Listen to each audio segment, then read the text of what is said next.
Hello everybody, RexTempus, Time Traveler here, coming at you another episode of Roblox, where I'm once again playing Theme Park Tycoon 2.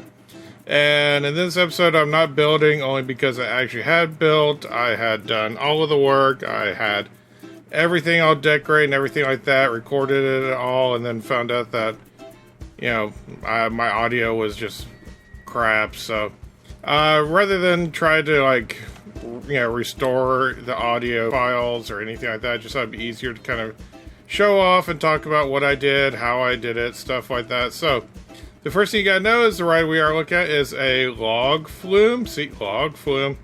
It's just one of those rides. You go in here, you go to the water rides, and you put it in, and it's like a roller coaster. You have station tracks. You have tracks that go straight, ones that turn, ones that go up a hill, ones that go down a hill, and you can even tilt this track a little bit, although I never did in this.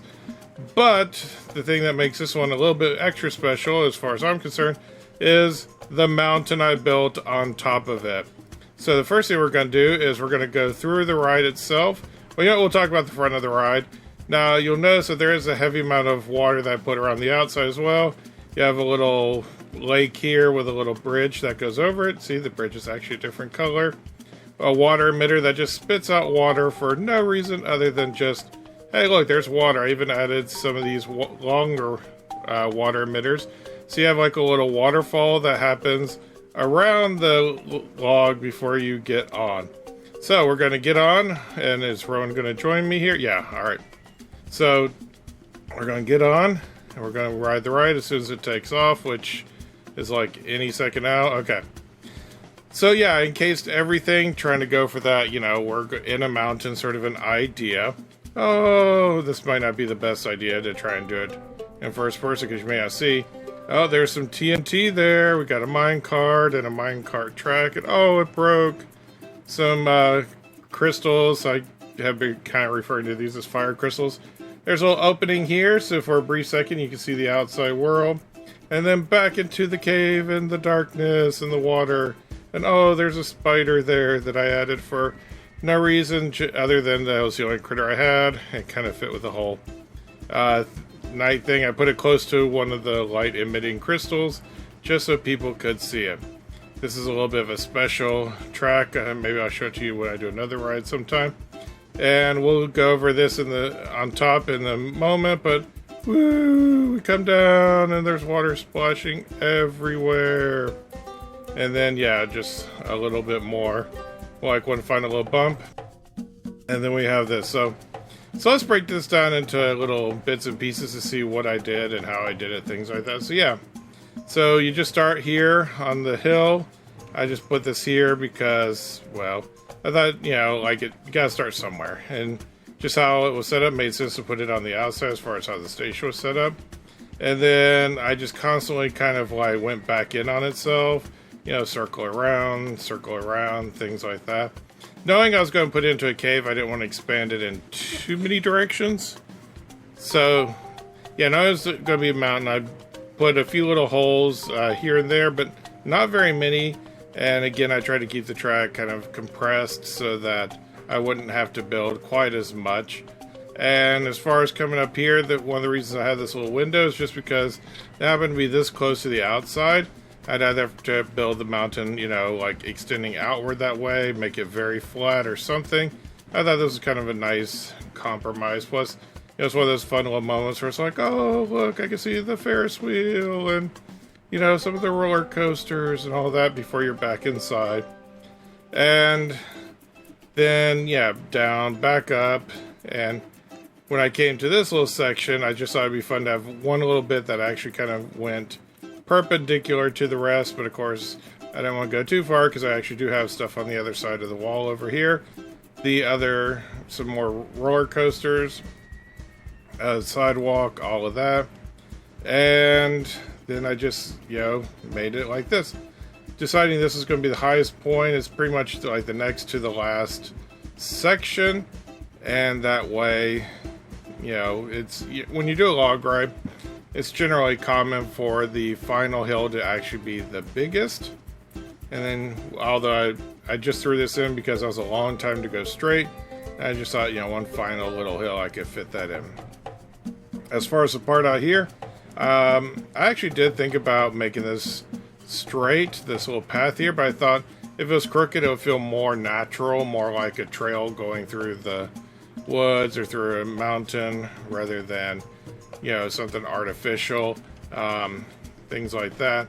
And then on the side, I decided that I had this gigantic mountain. I just needed to do something with it. So I added this little staircase to the top, and I just made the mountain so that it included the staircase. And then up at the top, I thought this would be a great place to put a ride. And of course, what kind of a ride are you going to put way up in the sky here but an airplane ride? Just one of the standard rides that you can come into here.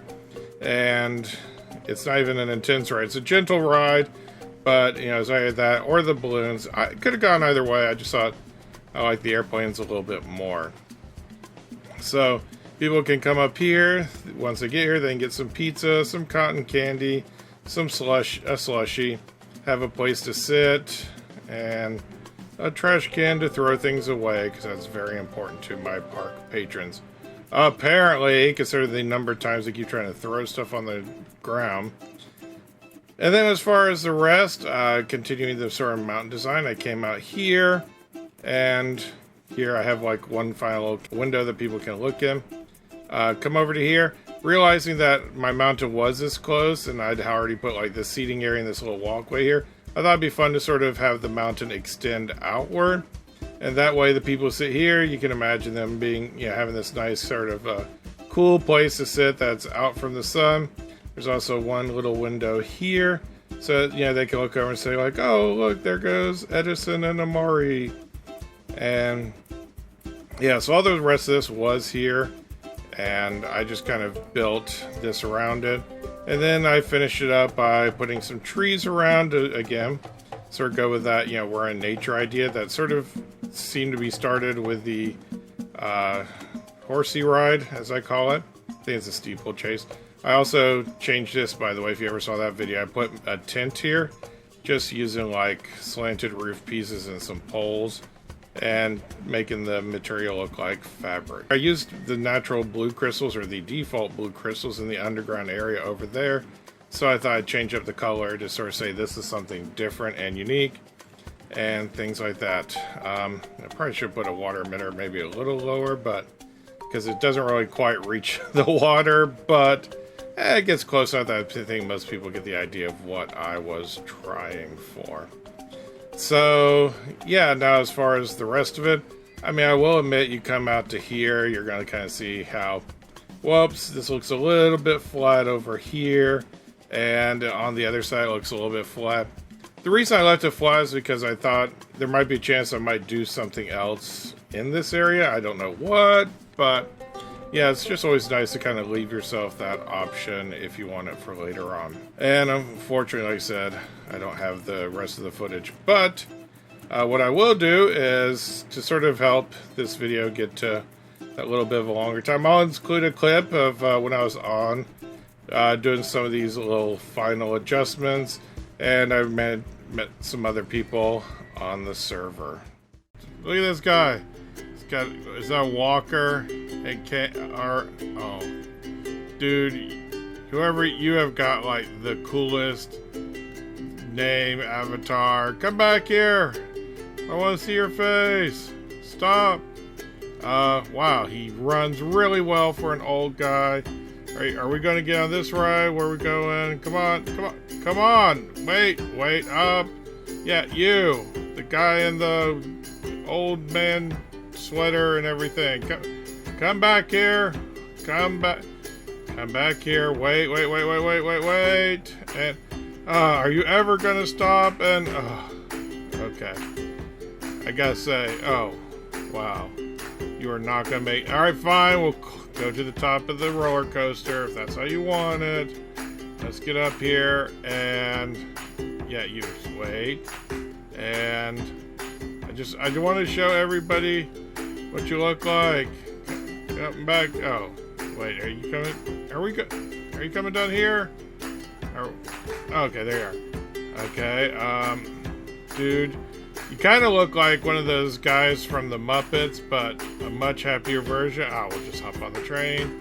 And are you coming? Come on, and... Oh, good job. Alright, so before I go, here's some other little tidbits I threw in.